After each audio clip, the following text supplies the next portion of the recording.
Bueno, y vamos a hablar, porque realmente en esta época, doctor, dígame usted, que todo el mundo está estresado, está cansado, con preocupaciones y la ansiedad se va al pico más alto. Así que hay prácticas sencillas que podemos tener en casa para bajar la ansiedad. El doctor Mauricio Barahona, especialista en nutrición, nos trae esos secretos para vivir menos ansiosos y más tranquilos. Buenos días, doctor. Buenos días. Así es, la ansiedad es uno de los motivos quizá de consulta más frecuente que tenemos cuando vemos pacientes en la consulta de control de peso, de obesidad, personas que quieren perder peso. Una de las quejas principales es, doctor, tengo mucha ansiedad, me da mucha ansiedad. Me da por comer, me da por un montón de prácticas insanas. Doctor, ¿cómo combatir la ansiedad? Bueno, hay que definir primero qué es ansiedad, y ansiedad, sobre todo relacionado con comer, básicamente es cuando estamos sobreestimulados a comer más de la cuenta aunque no tengamos hambre. Es decir, es el tener el deseo de comer más estimulado de lo usual, normal, sí. Pero inclusive aunque ya hayamos comido y aunque ya hayamos realizado los tiempos de comida, es decir, no tenemos hambre, pero sí tenemos esa ansiedad, necesidad, ese apetito, ese estímulo adicional para estar comiendo.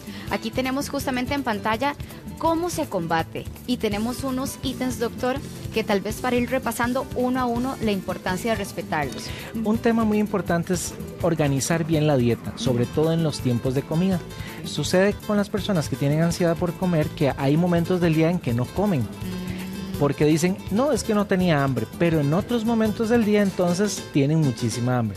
Entonces una estrategia clave es aprender a regular los horarios y los tiempos de comida, y que suena extraño lo que vamos a decir, pero aprendan a comer sin hambre. Es decir, en algunos momentos hacer meriendas pequeñas, por ejemplo, a media mañana, media tarde, aunque mi cuerpo no me la pida, doctor. Exacto, aunque en ese momento no tengas tanta hambre, porque eso nos va a permitir regular el apetito para que en otras horas del día no tengamos esa explosión de hambre o esa explosión de ansiedad que nos hace comer de más. Ok, doctor.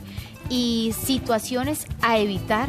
¿Cuáles deberían ser? Que va relacionado con lo que acaba de decir, doctor, pero es importante destacar estas situaciones que no debemos mantener para evitar la ansiedad. ¿Cuáles serían? Desde el punto de vista de la estructura de la dieta, yo diría que dos son claves y las vemos también muy frecuentemente.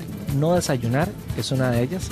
Salir de la casa sin desayunar. Tenemos que correr mucho por la mañana, las carreras de la mañana, para alistarnos, para desayunar, para que la familia, los hijos que van para la escuela, el colegio, etcétera. Mucha carrera en la mañana y nos vamos al trabajo muchas veces sin desayunar. Cierto. Y el otro tema es, bueno, ya empezamos a trabajar, tuve una reunión, tuve que atender un cliente, etcétera, y resulta que no me dio tiempo prácticamente de comer nada durante la mañana, durante la tarde, y salí muy tarde, por ejemplo, a almorzar. Entonces, esa irregularidad, saltarse tiempos de comida y no desayunar, quizás son de los temas más frecuentes. Doctor, alimentos que ayuden a combatir la ansiedad, ¿cuáles serían? Bueno, ¿qué sería lo contrario a tener ansiedad? Bueno, lo positivo sería tener saciedad. Entonces buscaríamos más bien alimentos que nos ayuden a generar más saciedad. Dentro de ellos vamos a tener los alimentos altos en fibra y altos en proteína. Por ejemplo, las frutas, por ejemplo, los vegetales y, por ejemplo, las fuentes de proteínas, como pueden ser los lácteos y como pueden ser las carnes, por ejemplo. Okay. Entonces, la combinación de utilizar más fibra y más aporte de proteína en nuestra dieta nos va a generar más saciedad. Y entonces evitamos la ansiedad, que es lo que estamos buscando. Ahora bien, doctor, ¿cuáles alimentos propician la ansiedad? Bueno, hay alimentos que en vez de, entre comillas, quitarnos el hambre, nos pueden generar más bien más estímulo y comer de más. Por ejemplo, vamos a tener aquí más los alimentos que sean altos en azúcar, altos en grasas o altos en sal, altos en sodio. Esos alimentos que uno empieza a comer, ¿verdad? Empieza a comer es que tengo y no que puede parar. El paquetito. Y terminaste el paquetito y quiere uno abrir otro, ¿verdad? Es decir, más bien alimentos que nos generen ese estímulo, altos en esos ingredientes, nos van a generar un estímulo al gusto que nos hace comer de más. Ok. Doctor, muchísimas gracias. Valiosos consejos, porque realmente queremos sacar la ansiedad de nuestra vida y tener saciedad, como usted lo decía. Así